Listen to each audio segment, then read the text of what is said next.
Like, I just don't want to put myself into that lifestyle where you're just always running and running and running and trying to make it and trying to make it. Welcome to Saguache County Stories, a podcast of the Northern Saguache County Library District, where we explore the evolution and history of the land and people of the northern San Luis Valley of Colorado. I'm Sarah Kane Fry, Director of the Northern Saguache County Library District. In this episode, local resident Christine Gingrich de Mendez shares her story on the theme of finding home. In our Finding Home series, folks talk about their housing journey in the San Luis Valley.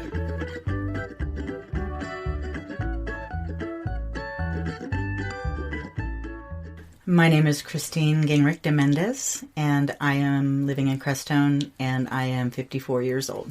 Well, I grew up in a pretty traditional, lower middle class family, and, you know, it was pretty much the life everybody lives in big cities, or not big cities, towns, where we moved a lot. And there was a point in my life where it was time to make some changes, and I decided to go on the road with the Renaissance Festival. And my first show I did in Texas, and my second show I did on the Front Range in Larkspur. And, you know, you meet a lot of people, you go on lots of adventures, and all the Renaissance Fair people would come down to the valley for Valley View. And so I went down and, you know, we hiked up to see the bats, and I saw, at a time when we didn't have cameras with us all the time, there is a sunset that is just imprinted in my memory, the night that there was a double rainbow, and then in the morning there was another double rainbow. And it was the most beautiful place I'd ever been. And I met the then science teacher of Moffett School, and I was at her house, and she's sent me out to go pick a salad. Now, around here, I know that's a really normal thing, but that you can grow your own food and pick a salad was just, it was transformational for me. Like, oh, wait, there are completely different ways to live. I don't have to live the way that I grew up. So I fell in love with the place, and I bought property here in 1994, maybe, something like that. And, you know, you start meeting all the people, and at the time, you know, there's a lot of straw bale buzz, and there was a guy, Mike, who did Fibercrete. And I was broke, single mom at the time, and so I bought this property on Lone Pine Way, and had this great plan. I was going to build a crystal dome of Rock Ridgeway's design. And that fell through. I didn't come up with that. But then Mike said, you know, I will help you build this Fibercrete house if you let me try out my new design. And it will cost me no labor, just the materials, which is cement and newspaper. So we did that with the help of Marina. And I didn't get it finished. I didn't have enough money. I didn't get it finished. I was raising my daughter on my own. I didn't get a roof on it, and it molded. So much is going on, and I could not make my life here. Like I said, I was doing it alone, and my man wasn't here, and I didn't have a good job yet. So I decided to go to school and figure out like what I could do here in the valley, and I learned that I like to teach along the way, and I love speaking Spanish, so I put them together, and I became a Spanish teacher. And I meant to come back 4 years later, but I moved to Mexico, met my husband there, imported him to the United States, and I had to stay in Georgia for various reasons. I couldn't get back to Crestone yet, but it was just, you know, it was always right there. And then 15 years later, I had a car accident, a really bad car accident, and I came out unscathed, but my other Miata was just crunched. And I had this, I don't know, whatever they do after accidents, MRI, and this blotch showed up on my lung. And so for a week I thought I had cancer because I went and did my own Google research. And it turns out it wasn't cancer, but in that week after the accident and cancer, I was like, this is my home, and I've been away for so long, and I need to get back there. So by this time I had donated my property back to the Crestone Peak Community Housing that I had bought it from. And they had destroyed the moldy house with a fireman thing. They burnt it down first, and then bulldozed it away. So when I came back 15 years later, armed with my degree in education and some knowledge of the area, I decided to buy land in town this time. And the thing that mainly brought me here was I don't do the rat race very well. I don't live... it's so wrong. Our society is just so wrong. And this was the place where I felt I could live my truest self, you know. I don't have a big house. I have very simple living. It's off-grid. So another reason is that we could build off-grid here. We built a little straw bale house and are working on the greenhouse and, you know, just trying to make a what do you call that? Where, like, just self-sufficient lifestyle where we don't need to depend on a job or the world. We have a stable place, secure place to be that isn't demanding, you know. We just get to hang in it because, you know, it's not like this big house we have to make payments on, and I just don't want to put myself into that lifestyle where you're just always running and trying to make it. And my best plan was to just reduce what I spent, reduced my footprint, kept everything super simple, and became a teacher. So that is the synopsis. I'm going to do some calculations here. I think 7 years we've been here now. When the Miata accident happened, that was 2014. So we did a little tour of Renaissance fairs. I wanted to show that to Armando, because he'd never been to one. And we were going to go check out other places because I was sure about Crestone. I wasn't sure that he would be sure about Crestone. So I wanted to have options. So we just got, you know, look at some other places, and then we got here. And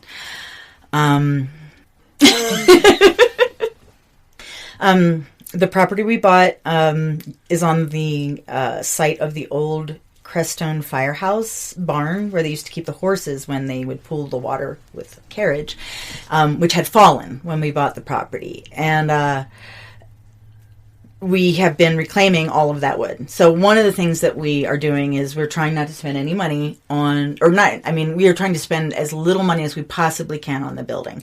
We do buy some new things like with the lumber and stuff like that. But so the house it's straw bale on 3 sides, and then the front is framing because there was a plan for an attached greenhouse.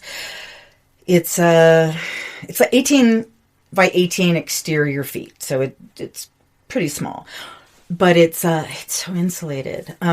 We did put blow-in the foam insulation in the ceiling because I'm balancing natural materials and long-term benefit, low footprint. So all of those things, you know, come into play in the decisions.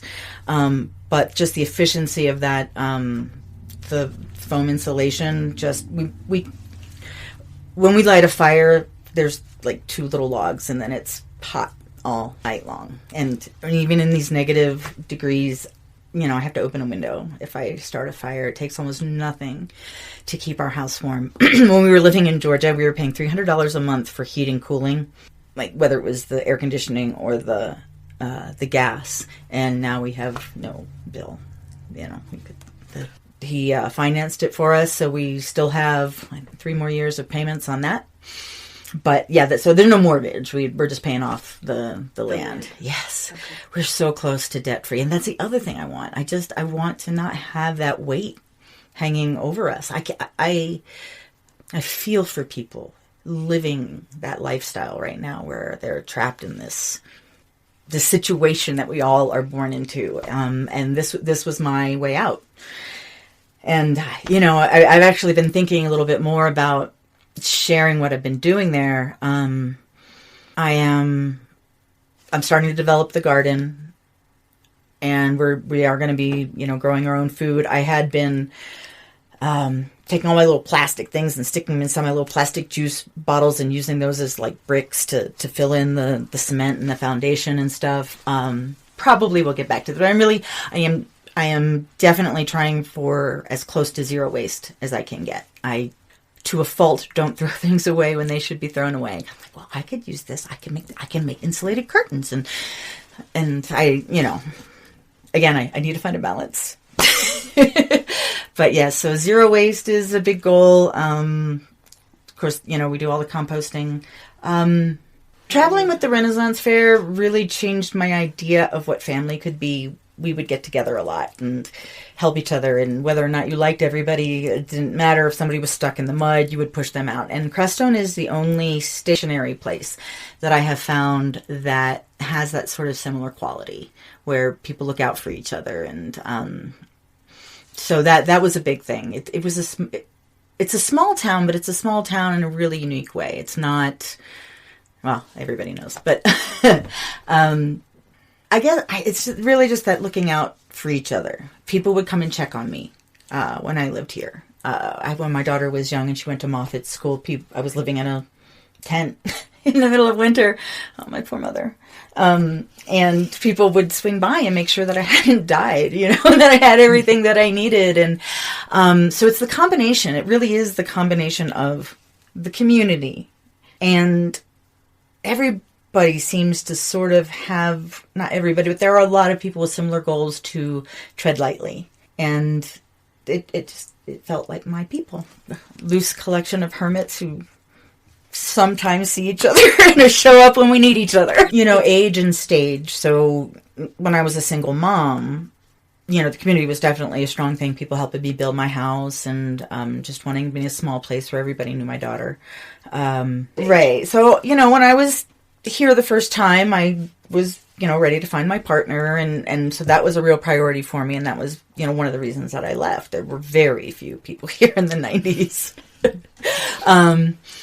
And now, I'm building towards, I almost said graduating, retiring, moving towards retiring here. So now at 54, that's more on my mind. How am I going to be able to live my life without, the pressures of mortgage and all of that. So yes, my focus has changed from making a life for my daughter, a home for my daughter, and, living with my partner. Now it's living with my partner and creating I like just having a place for my family, that no matter what happens, once it's paid off, we will have a place to be, a place to go, a place that doesn't cost anything for my friends and family to come and stay and visit. And I just really like that security, which is not a word I used to describe things that I liked before I was older. So yeah, most of my connection to the community comes through the school. I'm a hermit, so this question often trips me up. So,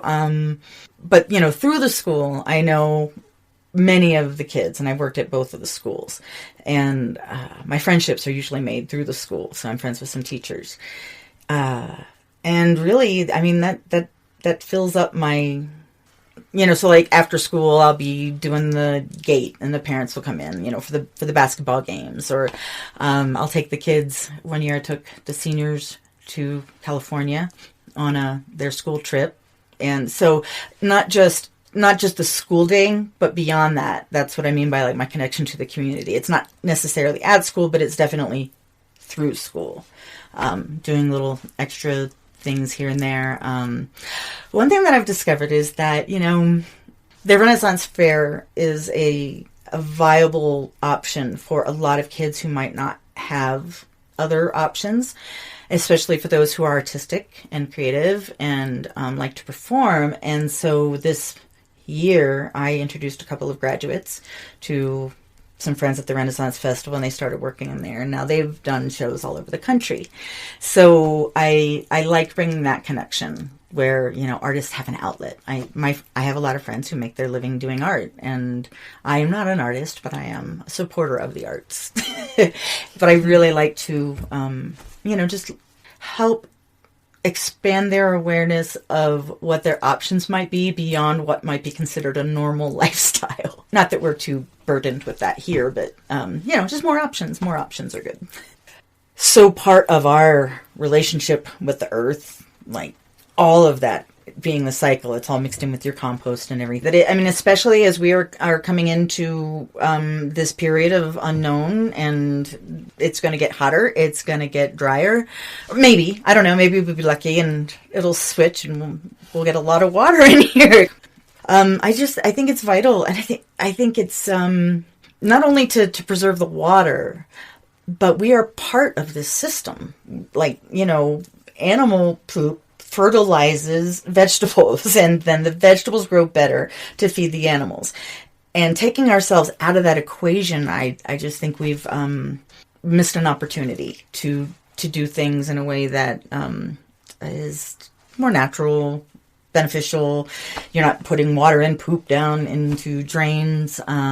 So, you can also have like a bucket station, so you don't have to do it all the time. Just kind of put it outside, and then later take all the buckets at once with your compost. I mean, we have a flush toilet in our home because, when we do eventually get our certificate of occupancy, you either have to have an approved compost toilet, which costs several $1,000s from what I understand. But I did like the idea of being attached to the sewer system rather than that, just to have that as, so I can dump water down the sewer sometimes. So we do have the option of doing that, but we'll use the flush toilet with, say, our bath water, and we fill it up and flush it like that. So we try to use the water as many times as possible. And I would much rather do that cleaning task, dumping out the buckets, swishing them out, than cleaning a toilet and the ground around it and just how dirty toilets get. This to me seems way less gross, and for a lot of people it's probably not. It's really way more gross. My daughter is not real keen on the sawdust toilet, but I worry if I get older that I might not be able to carry the weight of the buckets, but then I'll just get just take them when they're half full or something. But our property came with a well. And I went down and I got it re-registered in our name, and yeah, so it's a hand dug well. I mean, we're not drinking out of it. We actually are still hauling in drinking water because we haven't had it tested since the first time we had it tested, when they called us while we were on our way home. Don't drink that water. Don't shower in that water. Don't brush your teeth with that water, because it had been at ground level for so long. And when the rain would come and there were animals, and as we were building our house, the pump would sometimes get stuck. We pulled out a carcass of, I don't even know what it was, but we actually mixed that water with the stucco, and we built our house with that water, and we purged our well a couple times and did a shock thing, and we just haven't gotten down to Alamosa in the past, 5 years to get it tested again. It might be okay now, and we will eventually get it modernized. We're going to, but there's so many things to do first. So yeah, we have a well, and we hope to make it fully usable very soon. So, and we have solar. So, off-grid, no bills. That's what we're going for. You've been listening to Saguache County Stories. Thank you to our guest, Christine Gingrich de Mendez, for sharing her story. This podcast is made possible in part through a generous Saguache County sales tax grant. Our music was created and performed by Lydia Schultz-Sprouts and Rob Treefort with Golden Turtle Sound.